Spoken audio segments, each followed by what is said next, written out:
कथा the the the. एक बार देव, मनुष्य और असुर तीनों भाई प्रजापति ब्रह्मा जी के पास धर्मोपदेश ग्रहण करने के लिए गए। पितामह ने तीनों को सत्कार पूर्वक बिठाया। सबसे पहले उन्होंने देवों को बुलाया तथा और कुछ न कहकर केवल द का उपदेश दिया। फिर ब्रह्मा जी ने पूछा, वत्स, मेरे उपदेश का अर्थ समझे? देवों ने कहा, हाँ पूज्य, समझे। आपने सूत्र रूप से द शब्द कहकर हमें दमन का, इंद्रिय संयम का उपदेश दिया है। प्रजापति ने प्रसन्न होकर कहा, तुमने मेरे उपदेश का ठीक ही अर्थ समझा। अब मनुष्यों की बारी आई। उन्हें एकांत में ले जाकर ब्रह्मा जी ने द का उपदेश दिया और पूछा कि मेरे कथन का तात्पर्य समझे।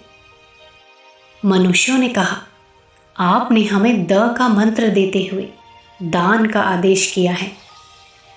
प्रजापति ने हर्षपूर्वक कहा, ठीक है बेटा, तुम्हारे लिए मेरे कथन का यही तात्पर्य है।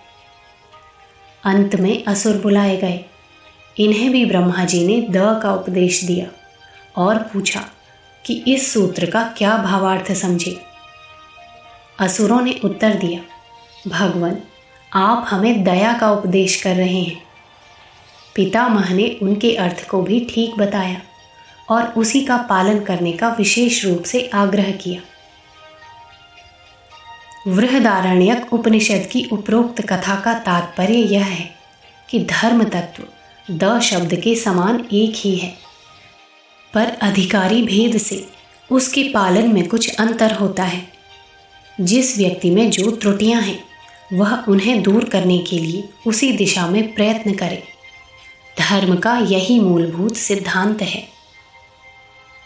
अखंड ज्योति, अक्टूबर नवंबर सन 1942, पृष्ठ संख्या 22।